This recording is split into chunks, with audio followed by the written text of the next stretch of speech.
at least for some.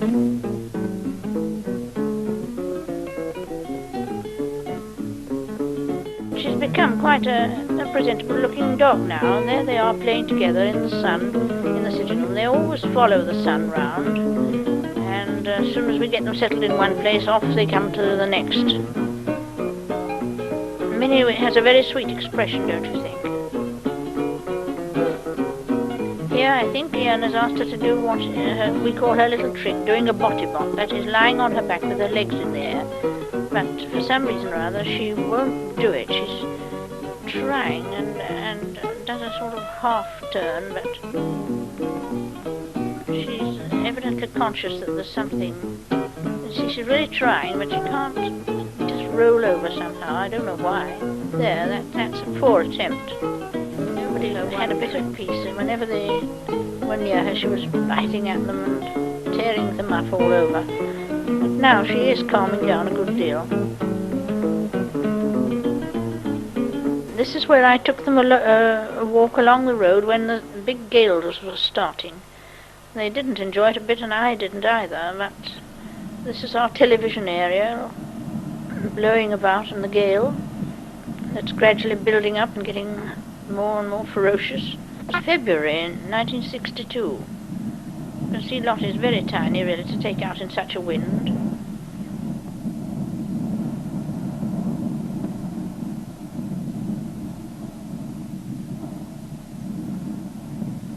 Here comes the straw.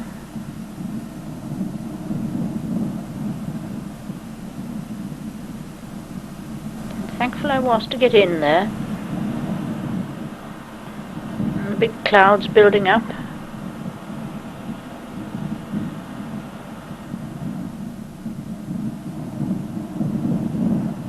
This was our garage roof, which suffered rather badly from the storm. It got the wind inside it and wrinkled it all up, and we had to have it all straightened out afterwards. But it was nothing to what some people had. A garage across the valley was blown down just like a box of matches.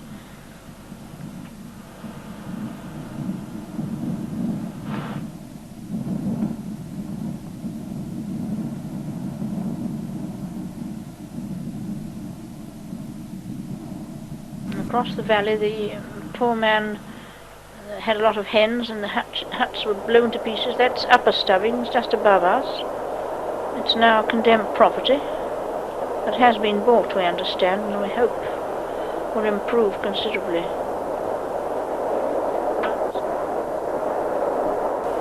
I think the rain's coming now. This went on for about 48 hours. We haven't many big trees around us, fortunately, but the little ones had a lot of branches blown off.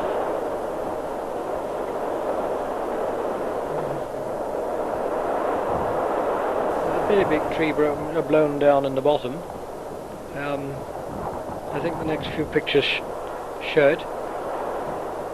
It took most of the, in fact I think it took all the telephone wires down. Ours and quite a few other people.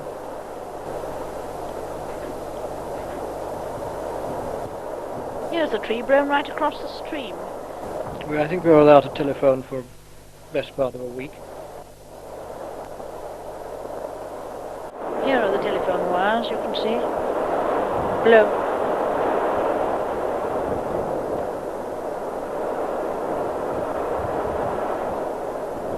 That's the small cottage opposite us, Lower Stubbings. They had a lot of their little wooden huts blown down where they keep their goats.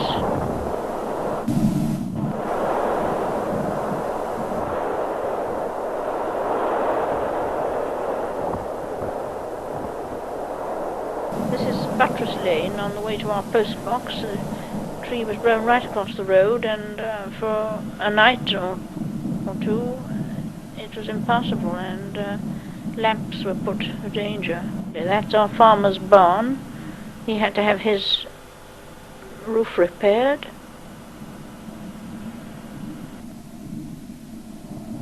And that's the Elbow Cottage again. Funny little house. I think it had a window blown out, and all the fencing and huts scattered all over the field.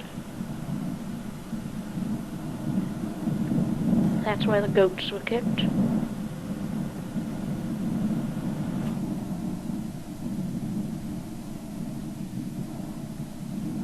Crowther, the farmer that lived here, had most of his hen. Well, he had his hut blown down, as you'll see, and nearly all the hens were killed. We had one or two for lunch. I think we paid about 5 shillings each for them. We found about 200 yards away. In fact, some of them were found in our field, which would be more than 200 yards away.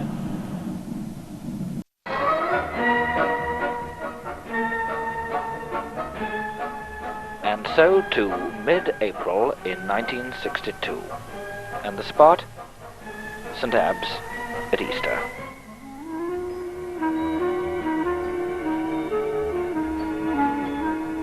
This little spot is just 40 miles south of Edinburgh and 25 miles north of Berwick-on-Tweed. And it was here at Easter in 1962 that friends from the East Lancashire Sub-Aqua Club were to spend a long weekend once more at this favourite haunt. Preparation and plenty of things going on, of course, but diving rather difficult and visibility very poor on that occasion.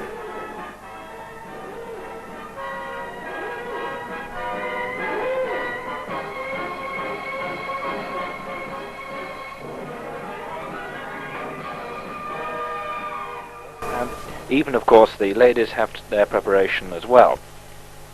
But weather being as it was, we decided to go for a walk elsewhere and look at the wonderful terrain that is to be found round St. Abbs Head. And I think you'll agree, you couldn't have anything more attractive than the shots of these gulls, millions of them almost, in every nook and cranny round these cliffs. There you're looking down from a height of about 300 feet.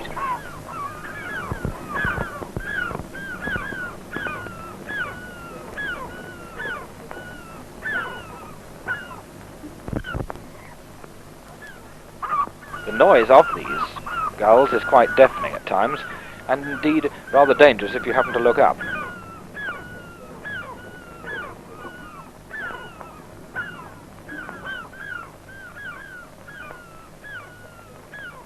The strange part about these gulls is the fact that they always seem to just collect in this spot, and the distance is only about half a mile in length.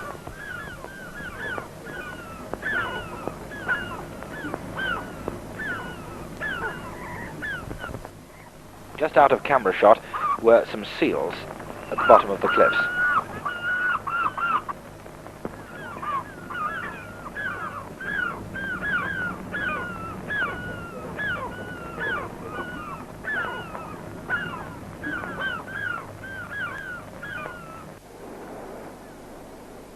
There you're looking north to Edinburgh, and just out of camera range was a huge waterfall about 5 miles further up the coast, cascading straight into the sea. A magnificent sight.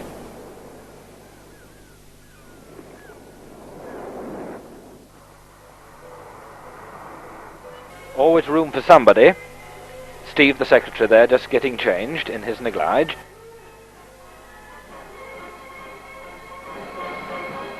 And so, the long trek home.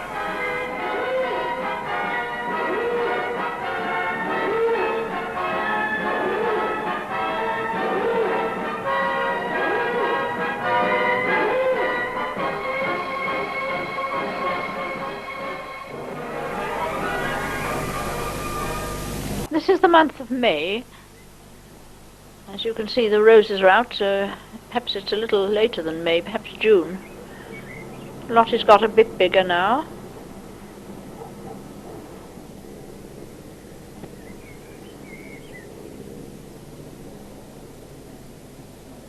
I long for those flowers to be out again. This time of the year one feels spring will never come. And it will, of course. I think Josie and myself are sitting on the seat up there. It was one of the few warm Sunday afternoons that I can remember last summer. Josie and Ben were going out to watch a go-kart race at Sunnyvale. This is Sunnyvale, not as I remember it. When I used to go to Sunnyvale, it was for skating, not for this nonsense. I really don't recognise it at all. The lake seems to have dried up, and I really wouldn't recognise it. Feverish excitement from the track to the pits, where work goes on incessantly throughout each meeting.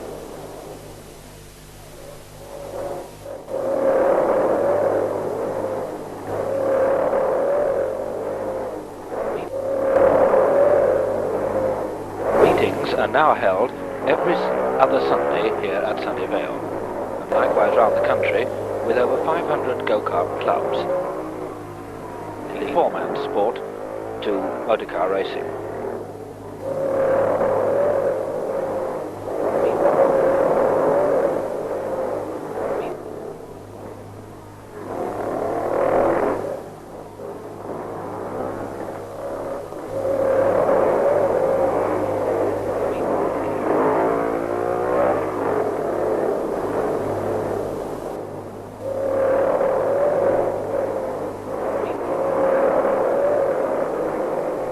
This is the flood that occurred in Madam Royd in September. Jan and I went down to watch it when the rain had stopped on the Sunday late afternoon, and we were very impressed with really how quickly the water was coming up under that bridge. We counted the bricks, and it got nearer and nearer the foot of the bridge. It did just come over the main road, but not as badly as it has done, because they've done something to improve matters up in the higher reaches of the river. Here, some unfortunate people had their gardens got absolutely submerged, and roses were right under the water. I often wonder if those roses came out this summer.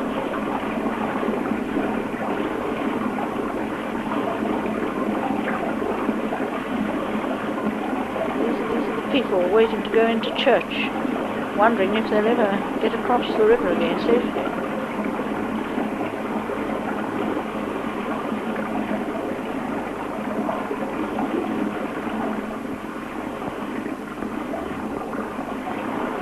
We're over to the Isle of Man. Ian will come in and tell you about this.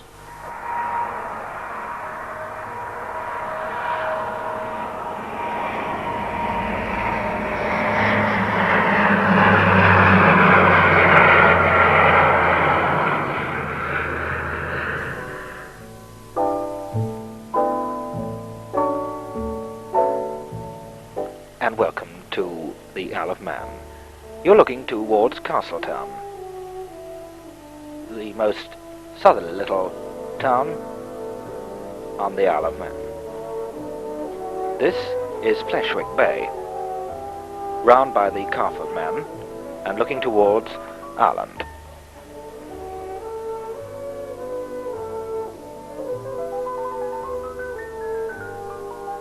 History is indeed Celtic, and this old ruin church shows how well preserved the buildings have lasted over the years, and what a position too.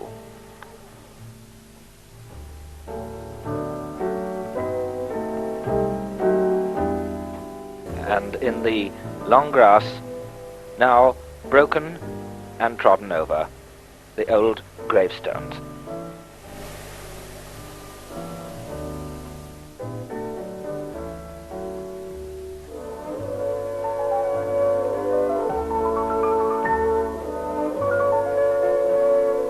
Battles won and lost, the fort.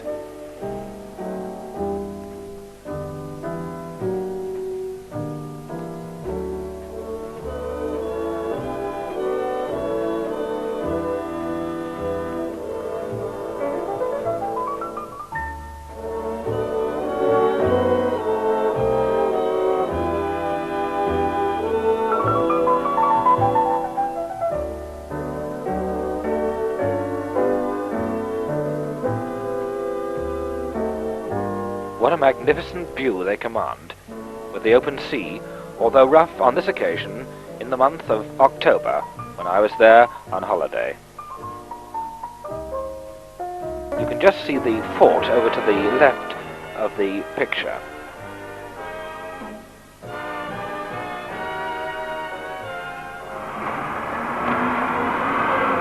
So let's jump aboard and go into the little village of Castletown by car. Nothing very really attractive about this spot, but one which is, of course, full of character.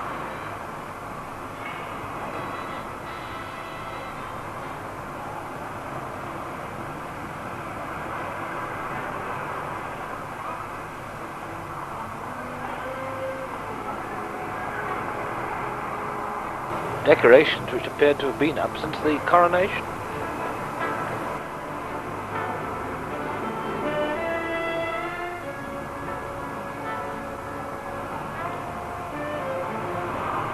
And Cornelius smelled the statue in the centre of the square there.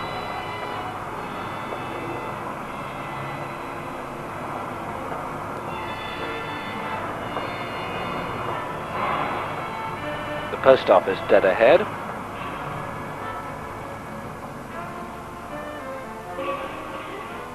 Customs house just on the left picture.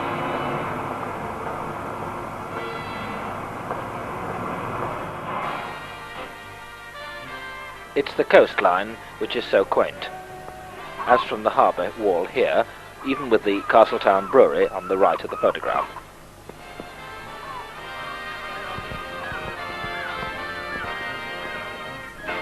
But it wasn't necessarily all pleasant. But these shots will give you the typical views that we had when the sea blew with the wind for 3 days, giving us some wonderful sights, particularly when the sun came out.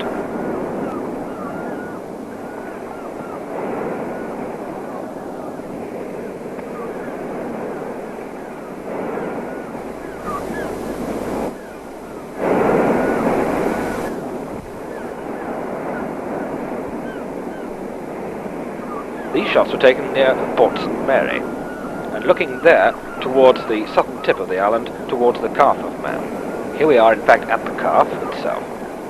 That's the Calf of Man, a small little island just beyond with this short strip, or called the Calf Strait, just joining the little island from the mainland. The boats for navigation have often foundered in the treacherous waters, where you get a double current running from both ends. The colours here are not exaggerated at all, that lovely emerald green that as the wave just turns.